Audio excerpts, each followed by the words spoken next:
Lakshadweep M P Hamdullah Sayyid ഇപ്പോൾ സുപ്രഭാതത്തോടൊപ്പം ചേരുകയാണ്. Sir, സ്വാഗതം സർ. Thank you. ആദ്യമായിട്ടുള്ള അഭിനന്ദനങ്ങൾ നേരുകയാണ്. എനിക്ക് തോന്നുന്നു സെക്കൻഡ് ടൈമിൽ ഒരു വലിയൊരു ഗ്യാപ്പ് വന്നു എം പി സ്ഥാനത്തേക്ക് വരുന്നതിൽ.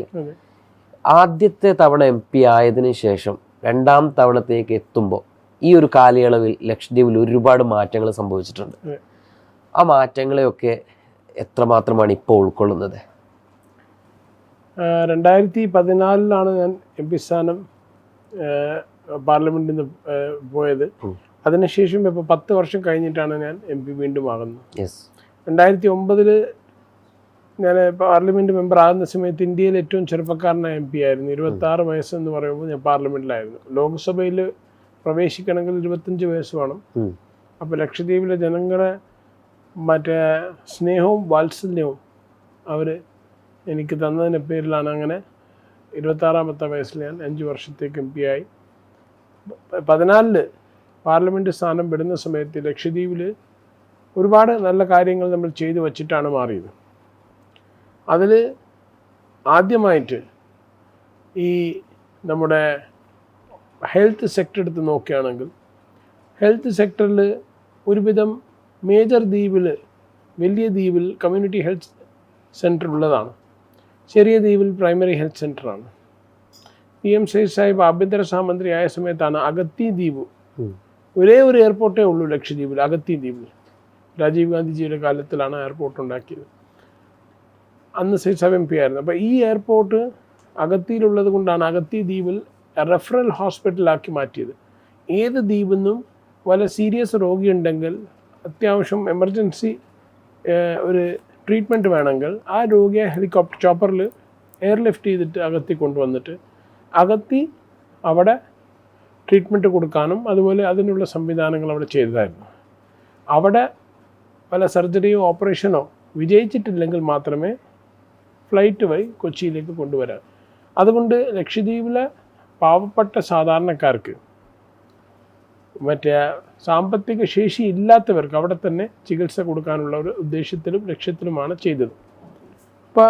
ഇപ്പോൾ എം പി ആയ സമയത്ത് PPP മോഡലാണ് ഫസ്റ്റ് ലക്ഷദ്വീപിൻ്റെ ചരിത്രത്തിൽ നമ്മൾ Rajiv Gandhi speciality hospital Agatti referral ഹോസ്പിറ്റലായി അവിടെ മറ്റേ ഈ ലോവസ്റ്റ് ബിഡർ മാതാമൃത ഇൻസ്റ്റിറ്റ്യൂട്ട് ആയതുകൊണ്ട് അവരായിട്ട് ലക്ഷദ്വീപ് ഭരണകൂടം ഒരു ടൈപ്പ് ചെയ്തിട്ടാണ് എന്താ ചെയ്തത്, പാരാമെഡിക്കൽസും സ്പെഷ്യലിസ്റ്റും അവരെ പ്രൊവൈഡ് ചെയ്യും, ഇൻഫ്രാസ്ട്രക്ചർ നമ്മൾ പ്രൊവൈഡ് ചെയ്യും. അപ്പോൾ അതിൽ മേജറായിട്ടുള്ള എല്ലാ സ്പെഷ്യലിസ്റ്റും ഉണ്ട്. Gynaecologist, paediatrician, orthopaedician, anaesthetist, radiologist, ophthalmologist, ENT, ഒരുവിധം എല്ലാം ഉണ്ട്. പക്ഷേ അത് കഴിഞ്ഞ 10 വർഷത്തിൽ ഇല്ലാണ്ടായി. അതുകൊണ്ട് വലിയ പ്രയാസമാണ്. ഇത് ആരോഗ്യ മേഖല മാത്രം. ഇനി വിദ്യാഭ്യാസ മേഖലയിൽ കേരളത്തിലെ കാലിക്കറ്റ് യൂണിവേഴ്സിറ്റി സെൻറ്ററായിട്ടുള്ള സയ്യിദ് സാഹിബ് ഊർജ്ജമന്ത്രിയായ സമയത്താണ് 3 സെൻറ്റർ ലക്ഷദ്വീപിൽ തുടങ്ങിയത്, കാലിക്കറ്റ് യൂണിവേഴ്സിറ്റി സെൻറ്റേഴ്സ്. ഒന്ന് അന്ത്രോത്ത് ദ്വീപിൽ, ഒന്ന് കടമത്ത് ദ്വീപിൽ, ഒന്ന് കവരത്തി തലസ്ഥാന നഗരിയിൽ. അന്ത്രോത്തിൽ PM സയ്യിദ് സാഹിബിൻ്റെ പേര് തന്നെ വെച്ചതാണ്. കാരണം ഇത് കൊണ്ടുവരാൻ മുൻഗണന എടുത്തത് സയ്യിദ് സാഹിബ് എന്ന് പറഞ്ഞിട്ട് കേരള സർക്കാർ അന്ന് തീരുമാനം എടുത്തിട്ട് PM സയ്യിദ് സാഹിബിൻ്റെ പേര് വെച്ചു. ഇപ്പോൾ അതെടുത്ത് മാറ്റി പോണ്ടിച്ചേരി യൂണിവേഴ്സിറ്റിയിൽ അപ്ഗ്രേഡ് ചെയ്ത് നമ്മൾ വലിയ നല്ല കോഴ്സ് കൊടുക്കുമെന്ന് പറഞ്ഞ കുട്ടികൾക്ക് ഇതാക്കിയിട്ട് ഇപ്പോൾ അവസാനം ഒന്നുമില്ലാത്ത അവസ്ഥയാണ്. 3 വർഷം കുട്ടികൾ പഠിച്ചത് അവർക്ക് സർട്ടിഫിക്കറ്റ് ഇല്ല, ഇപ്പം അവർക്ക് എൻറോൾമെൻ്റ് ഇല്ല, അവർക്ക് കോഴ്സിൻ്റെ കംപ്ലീഷൻ സർട്ടിഫിക്കറ്റ് ഇല്ല, അവരെങ്ങോട്ടാണ് പോകേണ്ടതെന്ന് അവർക്കറിയില്ല. ഇതൊക്കെയാണ് വിഷയം. ഇത് ജസ്റ്റ് 2 കാര്യം മാത്രമാണ്, വിദ്യാഭ്യാസവും ആരോഗ്യത്തിന് 2 കാര്യം മാത്രമാണ് പറഞ്ഞത്. 4000 ജില്ലാനെ വരെ പിരിച്ചുവിട്ടു. ഇപ്പോൾ ഏറ്റവും വലിയൊരു പ്രശ്നം അവിടുത്തെ പുതിയ ഒരു നിയമം. അതൊരിക്കലും താങ്കൾ തന്നെ പലപ്പോഴും രൂക്ഷമായിട്ട് സമരമുഖത്ത് സംസാരിക്കുന്നതൊക്കെ നമ്മളെല്ലാം ലൈവായിട്ട് കണ്ടുകൊണ്ടിരിക്കുകയാണ്. ഇപ്പോൾ ആ ഒരു തീരുമാനത്തെ ലക്ഷദ്വീപ് ജനത ഏത് തരത്തിലാണ് ഉൾക്കൊണ്ടിട്ടുള്ളത്? ഏത് രീതിയിലായിരിക്കും അതിനെ പ്രതിരോധിക്കാൻ പോകുന്നത്? ലക്ഷദ്വീപിലെ ജനങ്ങൾ, ഇപ്പോൾ ഞാൻ കഴിഞ്ഞ 10 വർഷത്തിൽ 9 വർഷം ഞാൻ ഇപ്പോഴും ലക്ഷദ്വീപിലെ സംസ്ഥാന കോൺഗ്രസ് പ്രസിഡൻ്റാണ്. 2015 ജൂലൈയിൽ സംസ്ഥാന കോൺഗ്രസ് പ്രസിഡൻ്റാകുന്നത്. ഇപ്പോൾ ഇന്നും ഞാൻ കോൺഗ്രസ് പ്രസിഡൻ്റാണ്, സംസ്ഥാനത്തിലെ PCC പ്രസിഡന്റ്. 9 വർഷം തികഞ്ഞു. ഈ 9 വർഷത്തിൽ നമ്മൾ ഒരുപാട് സമരങ്ങൾ, ഒരുപാട് പ്രതിഷേധങ്ങൾ സമാധാനപരമായിട്ട് ജനാധിപത്യ പ്രക്രിയയിൽ നമ്മൾ ചെയ്തത്. കാരണം ലക്ഷദ്വീപ് ഭരണകൂടം അന്യായവും അനീതിയും ലക്ഷദ്വീപിലെ ജനങ്ങൾക്കെതിരായിട്ട് ചെയ്യുമ്പോൾ അതിനെ ശക്തമായിട്ട് തന്നെ ഞങ്ങൾ നേരിടും. അതിൻ്റെ ഭാഗമായിട്ടാണ് എൻ്റെ പാർലമെൻറ്റ് പ്രസംഗത്തിൽ ഫിനാൻസ് ബില്ല് സംസാരിക്കുമ്പോൾ ലക്ഷദ്വീപിനെ ബാധിക്കുന്ന ഓരോ മേഖലയെക്കുറിച്ചും ഞാൻ എടുത്ത് പറഞ്ഞത്. അതിൽ ആരോഗ്യ മേഖല, വിദ്യാഭ്യാസ മേഖല, യുവാക്കൾക്ക് തൊഴിലില്ലാത്ത കാര്യം, മറ്റേ ഈ പറയപ്പെട്ട മറ്റേ ഹെലികോപ്റ്ററിൽ എയർലിഫ്റ്റ് രോഗികൾ ചെയ്യുന്ന കാര്യം, ഫിഷറീസ് ഡിപ്പാർട്ട്മെൻറ്റ്, കൃഷി ഡിപ്പാർട്ട്മെൻറ്റ് പൂട്ടിയത്, അനിമൽ ഹസ്ബൻഡറി ഡിപ്പാർട്ട്മെൻറ്റ് പൂട്ടിയത്. ഈ ലക്ഷദ്വീപ് അഡ്മിനിസ്ട്രേറ്ററുടെ ഒരു തെറ്റായ തീരുമാനങ്ങൾക്കെതിരെയാണ് അവിടുത്തെ ജനത വലിയ പ്രക്ഷോഭത്തിന് മുന്നിൽ നിൽക്കുന്നത്. അദ്ദേഹത്തിൻ്റെ ഈ ഒരു തീരുമാനങ്ങളുടെയൊക്കെ പിറകിൽ ഒരു രാഷ്ട്രീയ പ്രേരിതമായിട്ടുള്ള തീരുമാനമുണ്ട്. BJP ഏതെങ്കിലും തരത്തിലുള്ള ഹിഡൻ അജണ്ടകൾ അവിടെ നടപ്പിലാക്കാൻ ഉദ്ദേശിക്കുന്നതോ പൊളിറ്റിക്കലി അങ്ങനെയൊക്കെ നമ്മൾ പ്രത്യക്ഷമായിട്ട് നമ്മൾ നോക്കുമ്പോൾ? തീർച്ചയായിട്ടും കേന്ദ്ര സർക്കാരിൻ്റെ ഒരു പ്രതിനിധിയാണ് ലക്ഷദ്വീപ് ഭരണാധികാരി. ലക്ഷദ്വീപിലെ ഭരണാധികാരി 2014 വരെ ഒരു രാഷ്ട്രീയക്കാരനല്ല, വളരെ സീനിയർ ആയിട്ടുള്ള IAS ഓഫീസറായിരുന്നു.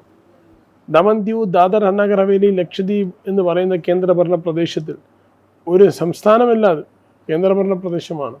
മുഖ്യമന്ത്രിയില്ല, അവിടെ മന്ത്രിയില്ല, MLA മാരില്ല. ഇതൊന്നുമില്ലാത്ത സ്ഥലത്തിൽ അഡ്മിനിസ്ട്രേറ്റർ പൊളിറ്റിക്കൽ അപ്പോയിൻ്റ് ആകുന്നത് ശരിയില്ല. അങ്ങനത്തെ ഒരു സ്ഥലത്തിലാണ് കൊണ്ടുവന്നിട്ട് പൊളിറ്റിക്കൽ അപ്പോയിൻ്റ് ഇരുത്തുന്നത്.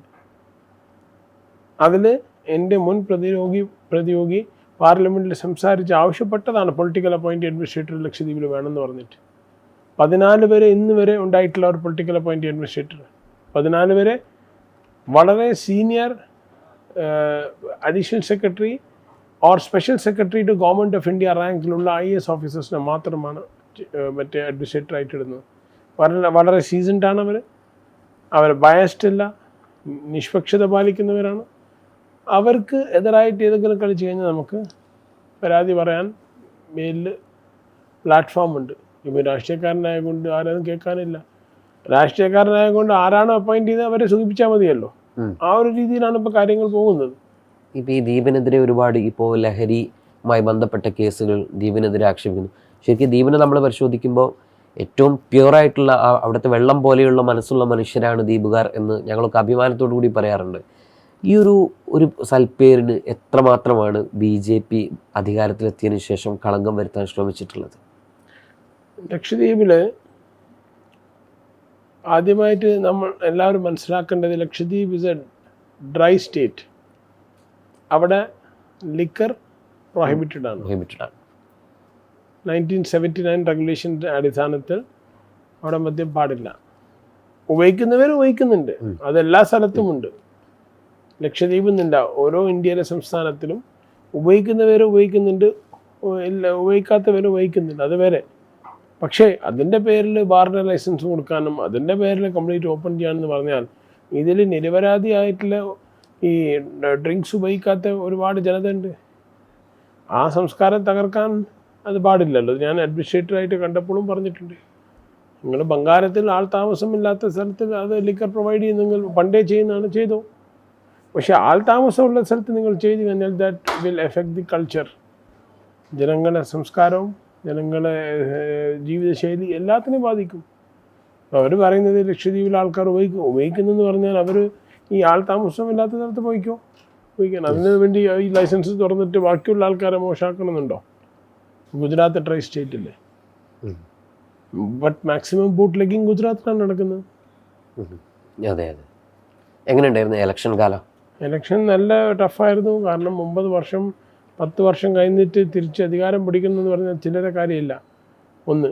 2, കേന്ദ്രത്തിൽ നിന്ന് സർക്കാരിൻ്റെ ഭാഗത്തുനിന്ന് അഡ്മിനിസ്ട്രേഷൻ ഈ പറയപ്പെട്ട ഭരണാധികാരി പൊളിറ്റിക്കൽ അപ്പോയിൻ്റ് ആയതുകൊണ്ട് അവർ നേരിട്ട് കേന്ദ്രമാണ് ഭരിക്കുന്നത്. അതുകൊണ്ട് കോൺഗ്രസ് എന്ന് പറഞ്ഞു കഴിഞ്ഞാൽ അവർ കോൺഗ്രസ് മുക്ത ഭാരത് എന്നാണ് പറയുന്നത്.